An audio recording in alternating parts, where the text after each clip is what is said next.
سلام بر شما. امیدوارم که حالتون خوب باشه. من سنا نصاری هستم و امروز خیال دارم در مورد کتاب چراغ‌ها رو من خاموش میکنم نوشته زویا پیرزاد نشر مرکز باتون صحبت کنم. خب من نسخه ایرانیش رو که برای دومی یا سومین بار خریده بودم به دوستی قرض دادم و اون دوست برام پس نیاورد. کتاب به انگلیسی و به زبان‌های دیگه هم ترجمه شده.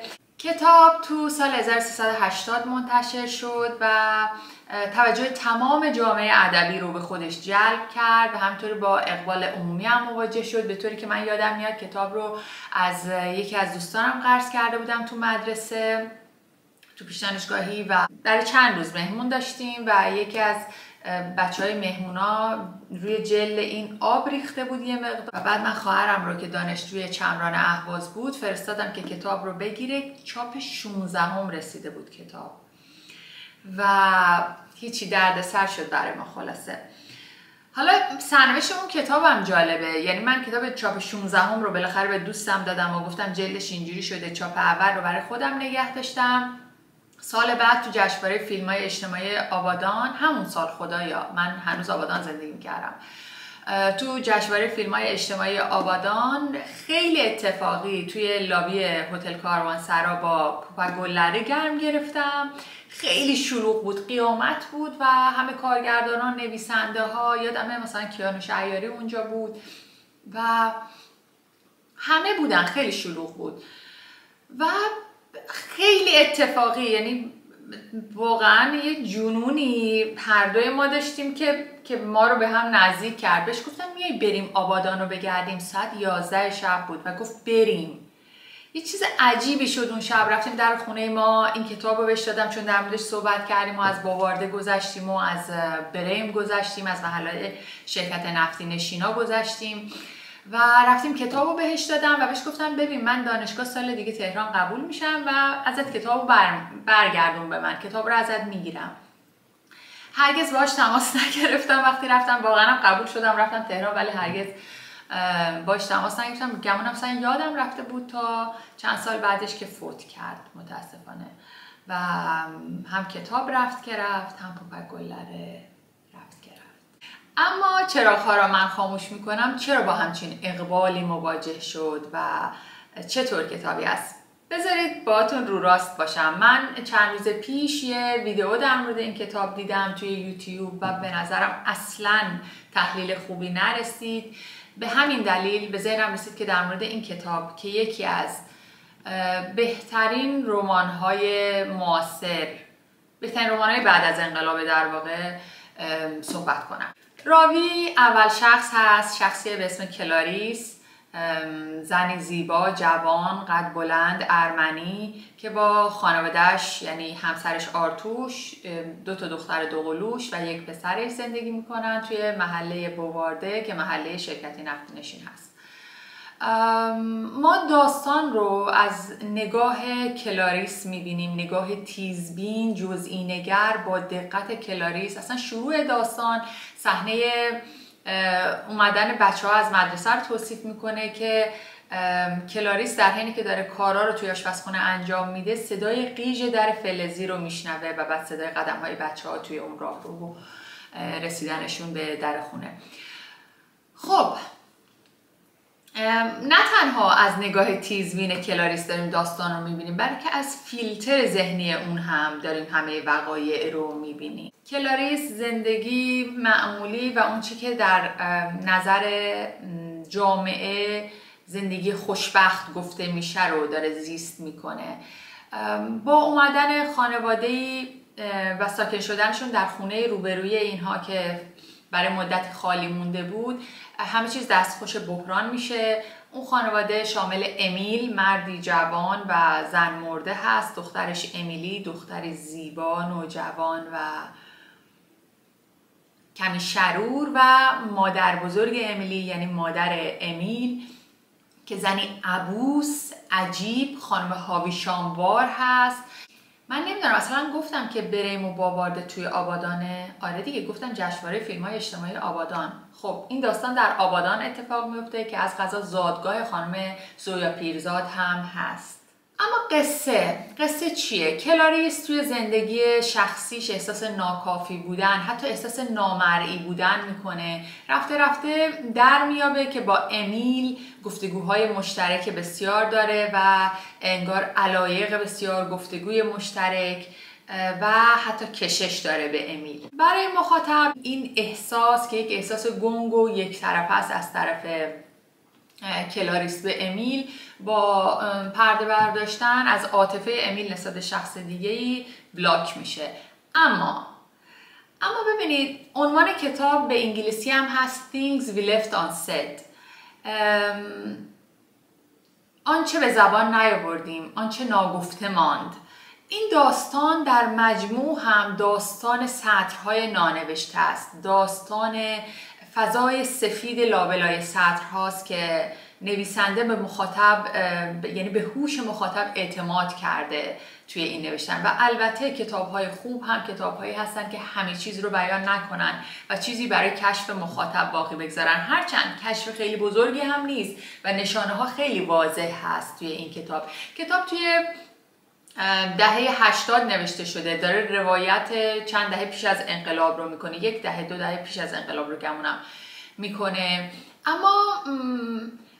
اما اهمیت کتاب صرفاً به بیان این عشق نیست، هرچند همین هم توی ادبیات معاصر ما اتفاق نیفتاده بود پیش از این رمان زویا پیرزاد. ببینید داریم از 1380 حرف میزنیم، هنوز این شبکه‌های فارسیوان و نمیدونم جم تیوی و اینها اصلا نیومده بودن، هنوز غول از چراغ بیرون نیومده بود واقعا. من یادمه که یکی از دوستانم توی دهه 90 داشت پایان‌نامه ارشد مطالعات زنانش رو مینوشت و موضوعش عشق در ادبیات معاصر بود با موضوع زنان، که اینقدر واقعا کم بود این موضوع در ادبیات معاصر که دیتا کم آورد دوستان برای تحلیل. و از اون مهمتر توی این کتاب عشق زنی معقول داره بیان میشه. ببینید مثلا توی نمونه های دیگهش توی همسایه ها که البته پیش از انقلاب منتشر شده، فکر کنم 1350 اینطورا منتشر شده، بلور خانم رو داریم که زن شوهر داره ولی رابطه بلور خانم با خالد اصلا رابطه صرفاً اروتیکه، رابطه صرفاً جنسیه، خبری از عاطفه در این رابطه نیست و کلاً یک مقوله متفاوت از چیزی که اینجا داره بیان میشه. اما باز هم مسئله فقط این نیست، مسئله ثبت و بیان این واقعه است در ادبیات معاصر، نه صرفاً مسئله عشق کلاریس به امیل.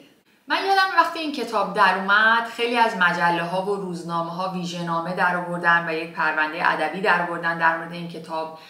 منتقدها، نویسنده ها و فیلمنامه نویس ها، کارگردان ها در مورد این کتاب مقاله و نقد نوشتن، به ستایشش پرداختن. اما همون زمان هم خاطرم هست که چقدر نگاه اینها نسبت به نگاه زویا پیرزاد به نظرم غیر مترقی رسید و انگار همه یک برداشت اخلاقی کرده بودن از این داستان. برای من اصلا اینطوری نبوده و نیست، یعنی به نظرم این شکلی نیست که زندگی یک زن با خانوادهش دچار بحران شد و مثلا از این بحران عبور کردن، بلکه مهم این بود که در ادبیات ما ثبت شد که این تعادل برهم خورده. ببینید کلاریس یعنی شخصیت اصلی این رمان از نظر جامعه، از نظر امیل، از نظر آرتوش، زنی به کمال رسیده، زنی معقول، وفادار، خانه‌دار و بی‌نقص هست که این تعادل رو داره برهم میزنه. من همون سالهای 80-81 که این کتاب رو میخوندم به نظرم رسید که تکانه‌ای که کلاریس تجربه میکنه از جنس همون تکانه‌ایه که ما چند سال پیش در اواخر دهه 1370 در شرایط سیاسی اجتماعی کشور تجربه کرده بودیم و بعدتر هم در اواخر دهه 1380 تجربه کردیم. یک جور نگفتن، یک جور خبر از ترکی در درون دادن، یعنی شرایط به اون آرومی که از بیرون دیده میشه نیست. ما به شک افتادیم.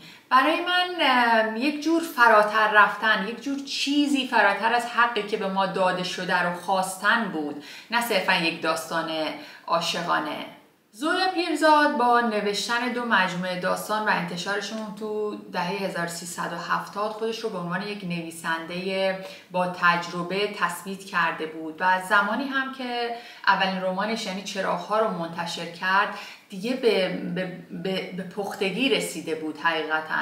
به همین دلیل هم هست که در داستان هر فصلی که یک اتفاق میفته انگار مقدماتش در فصلهای پیش و نشانه‌هاش رو در فصلهای پیشتر میبینیم. یا مثلا وقتی بحرانی رو بیان میکنه، اون بحران رو به صورتهای مختلفی بازنمایی میکنه. یعنی این بحران حسی، عاطفی و فکری و ذهنی که برای کلاریس اتفاق میفته، در پسرش هم که نسل بعدیه داره اتفاق میفته و در طوفان ملخی هم که هجوم ملخ ها هم که توی داستان هست بازنمایی میشه به یک صورتی. و از نظر شخصیت پردازی هم بی‌نظیر عمل کرده. توی این کتاب 3 ضیافت شام رو داریم. اولیش ضیافت شامیه که در واقع کلاریس و همسرش آرتوش به خونه امیل و مادرش و فرزندش دعوت میشن، یعنی به خونه روبرویی دعوت میشن و شب بسیار عجیبیه، خونه نیمه تاریک، رومیزی که با شمع سوخته قسمتش، غذای بسیار تندی که باعث میشه عرق از سر و روی اینا سرازیر بشه و بلعیدنش بسیار سخته براشون. مادر امیل زن بسیار عجیبیه و بعداً توی دیدارهای دیگه‌ای که در واقع کلاریس با این زن داره بازم این تویست شخصیتی رو میبینیم. ضیافت بعدی ضیافت شام خونه دوستاشونه. زن جوان و زیبا و مطلقه ای از تهران اومده آبادان و همه توجهات توی مهمونی به سمت اون هست و این فکرهای کلاریس و اون عکس العمل دیگران، مثلا عمه خانومی که داره صورتش رو نمیدونم باد میزنه با اینها، خیلی خوبه. و ضیافت بعدی توی خونه کلاریسه. اونجا هم یه نیمچه بحرانی اتفاق میفته و ما روی دیگه و سویه دیگه از شخصیت ها رو میبینیم توی اونم خیلی جالبه. من همیشه به دوستانم که نویسنده یا ادبیاتچی هستن میگم که آیزاک باشویتزینگر، نویسنده و برنده جایزه نوبل ادبیات، توی یکی از سخنرانیاش میگه هیچ توجیهی برای نوشتن داستان ملال‌آور وجود نداره. یعنی قصه علاوه بر همه اون چیزهایی که باید داشته باشه باید هیجان انگیز باشه و ملال آور نباشه. این داستان از اون دست داستان هاست و در یک نشست هم خونده میشه. اما یکی از مهمترین کارهایی که این کتاب میکنه اینه که دست ما رو میگیره، به داخل جامعه ارامنه میبره، ما رو با سرگذشت اینها آشنا میکنه، همسایه هایی که ما چندان نمیشناسیمشون، هم جامعه ارامنه ایران و هم به طور کلی با جنوساید یا اون نسل کشی که اتفاق افتاده آشنامون میکنه و با تاریخ ارامنه ما رو آشنا میکنه. به نظرم قبلا هم اینو گمانم گفتم، اثر هنری اثریه که در مواجهه با اون ما به یک آگاهی دست پیدا کنیم، ما در واقع دچار دگردیسی بشیم، اون فردی که پیش از مواجهه با اثر بودیم نباشیم بعد از مواجهه باش. و این اتفاق در مورد چراغ‌ها به نظرم میفته. یک سفر اودیسه‌وار داره مخاطب در این جامعه ارامنه و اونچه بر اونها گذشت. از این نظر هم درخشان کتاب. یه ماجرایی میخواستم تعریف کنم، این که خانم پیرزاد دوست ناصر تقوایی بوده، آقای تقوایی که هر جا هست عمرش دراز باد. این رو خودشون تو کارنامه سر کلاس برامون تعریف کردن، توی مؤسسه کارنامه منظورم هست، سر کلاس برامون تعریف کردن که خانم پیرزاد اومده بود تست بده برای آرامش در حضور دیگران و خب بسیار زیبا بوده برای اون نقش و فکر کنم به همین دلیل هم گفتن آخرش نپذیرفتنشون. کتاب وقتی در همون 1380 منتشر شد طرح جلد بسیار زیبایی داشت. یک عکس از آبادان قدیم، آبادان 1340 بود، عکس از محله بوارده بود، سیاه‌سفید بود و در واقع توسی بود جلد و عکس و خیلی طرح جلد درخشانه بود. مثلا نمیدونم چرا نشر مرکز اون زیبایی و استتیک خاص رو واقعا فدای طرح جلدهای یونیفرمی و متحدالشکلش کرد و بعداً کتاب رو با یک طرح جلد ساده بنفش گمونم منتشر کرد. به هر روی کسی که چراغ‌ها را من خاموش میکنم رو ازم قرض گرفتی و برام پس نیاوردی، حرومت باشه پس بیار. دختر خوب، چون مطمئنم یه دختری ازم قرض گرفت. خب دوستان، از اینکه با من همراه بودید ممنونم. میخواستم در مورد چند تا نکته صحبت کنم. یکی اینکه چند بار برای من کامنت گذاشتید که لباس تو از کجا گرفتی. ببینید واقعا من حالا این یکی که نه، ولی من لباس رو 15 سال نگه میدارم و یادم نمیمونه که از کجا گرفتم. اصولا یادم نمیمونه و واقعا به شما هم همین توصیه میکنم، یه لباس رو تا خراب نشده، تا پاره نشده دور نندازید. و من خیلی خوب نگهداری میکنم راستش لباسامو و خیلی هم اهمیت میدم به سر و شکل و لباس و اینجور چیزا. ارتی بودن در سر دیگه. کتابی که در حال حاضر دارم میخونم کتاب من اعتراف میکنم هست دوستان. زندگی و زمانه وحید افراخته، عضو مرکزی سازمان مجاهدین خلق. کتاب چاپ دومشه اینی که من دارم، ناگفته های سازمان مجاهدین خلق هست، نوشته محمد رحمانی. بچه کتاب پژوهشیه و من به خاطر رمانی که دارم مینویسم دارم این کتاب رو میخونم. هضمش خیلی سخته گاهی اوقات، یعنی مجبور میشم دوباره خودم برم تحقیقات دیگه‌ای بکنم جاهای دیگه، ولی خب به کار من میاد. کتابی که الان دارم میخونم کتابی نیست که مثلا توصیه کنم رندوملی این رو بردارید و شروع کنید بخوندن، اما خیلی برای من راهگشا و جذاب این کتاب. سوال دیگه که از من پرسیده بود در مورد این گل‌ها بود، برای همینم آوردم گذاشتم اینجا، چون توی این اینستاگرام عکس گذاشته بودم و به من گفته بودید که چطور این ارکیده اینقدر پرگله توی این فصل. راستش رو بگم بچه‌ها این ارکیده رو تازه برای من آوردن توی همون مهمونی که گفتم برای آخر سال میلادی گرفته بودیم. ارکیده یعنی ارکیده ها رو توی گلخونه جوری پرورش میدن که توی هوای سرد باشه و بعد هوا رو تبدیل کنن به هوای بهاری و اینا فکر کنن بهار شده و گل بدن و بعد بیارن تو مغازه ها بفروشن. اما شما ارکیده‌تون رو همونطور که من مثلا اون یکی رو نگه داشتم اینجا دور نندازید بعد از اینکه خشک میشه، بلکه هر مثلا 20 روزی یه بار 10 روزی یه بار یه استکان آب بهش بدید. سال بعد حتی اگه شاخش خشک بشه از یه جای دیگه شاخه در میاره، سال بعد فصل بهار بهتون گل میده و جای سردم نگه نداره، جای معمولی با دمای معمولی. خلاصه که نگهداری از گیاهتون رو قطع نکنید، سال بعد براتون گل میده و اومدن بهار رو نوید میده. خب این از این کتابی که معرفی کردم و خیلی هم افسوس میخورم که نسخه فارسیش الان در دستم نیست. کتاب چراغ‌ها را من خاموش میکنم اثر زویا پیرزاد هست که فکر میکنم الان به چاپ 180 رسیده باشه.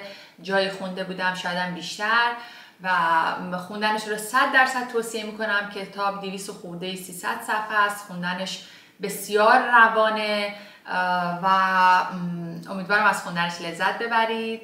ممنون که با من همراه بودید. تا معرفی کتاب بعدی، بدرود.